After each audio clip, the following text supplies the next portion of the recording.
Hello friends, dare to dream में आपका स्वागत है। संस्कृत में एक धारणा है कि हमारे पूर्वज कोए के रूप में पृथ्वी पर आते हैं। उन्हें खाना खिलाना, हमारे मित्र पूर्वजों को भोजन कराया जाता है। कोआ एकमात्र एक ऐसा पक्षी है जो पितृलोक के दूत के रूप में कार्य करता है।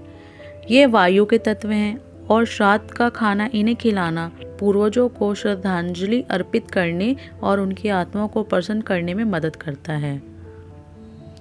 और कोआ एक ऐसा पक्षी है जिसे हिंदू धर्म में मेहमान आने का सूचक कहा जाता है। फिर भी अन्य पक्षियों की तुलना में शुभ नहीं समझा जाता। लेकिन पितृपक्षी यानी श्राद्धों के 16 दिनों कोआ हर घर की छत का मेहमान बनता है। इन दिनों कोए को खाना खिलाकर पितरों को तृप्त किया जाता है। इस दौरान कोए को काफ़ी सम्मान के साथ भी देखा जाता है। पितृपक्ष में कौवे को भोजन कराने का बहुत बड़ा महत्व माना गया है। ऐसा माना जाता है कि अगर श्राद्ध पक्ष में आपके द्वारा दिया गया भोजन कौवा ग्रहण कर ले तो आपके पितर आपसे प्रसन्न होते हैं। इसके विपरीत अगर कौवा भोजन नहीं करने आता है तो ये माना जाता है कि आपके पूर्वज आपसे विमुख हैं यानी रुष्ट हैं। पितृपक्ष में हमारे पितर कोए के रूप में भोजन ग्रहण करने आते हैं, इसलिए हम सभी को अपने पितरों को प्रसन्न करने के लिए श्राद्ध पक्ष में कोए को भोजन अवश्य कराना चाहिए। इसके अलावा कोए को यमराज का संदेशवाहन भी कहा जाता है। ऐसी मान्यता है कि कोए को भोजन कराने से हमारा संदेश हमारे पितरों तक पहुंचता है।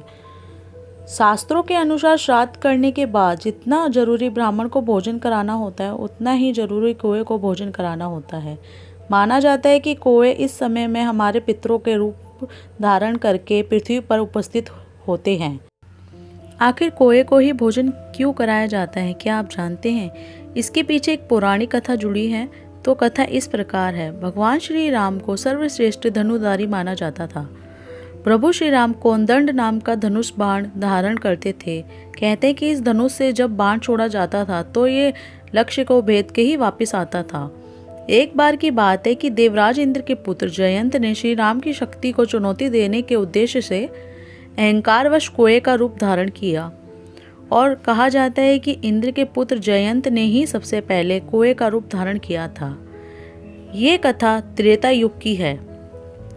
तुलसीदास लिखते हैं कि जैसे मद बुद्धि चींटी समुद्र की था पाना चाहती है, मतलब समुद्र की गहराई नापना चाहती है, उसी प्रकार से उसका अहंकार बढ़ गया था और इस अहंकार के कारण वह मंदबुद्धि जयंत कोए के रूप में सीता जी के चरणों में चोंच मारकर भाग गया।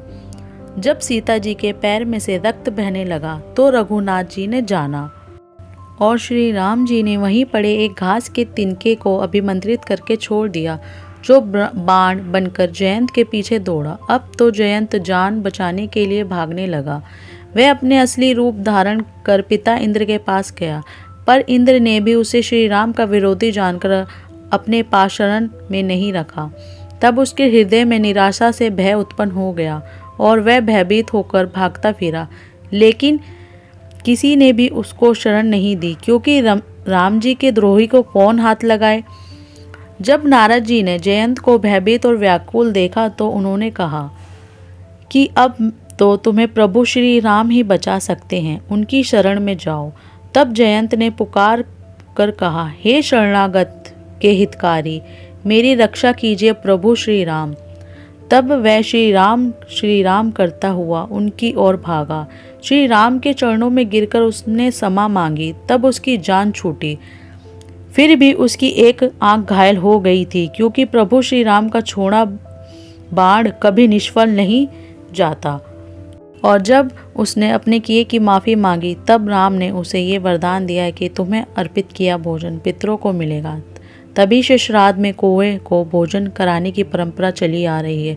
यही कारण है कि श्राद्ध पक्ष में कोए को ही पहले भोजन कराया जाता है।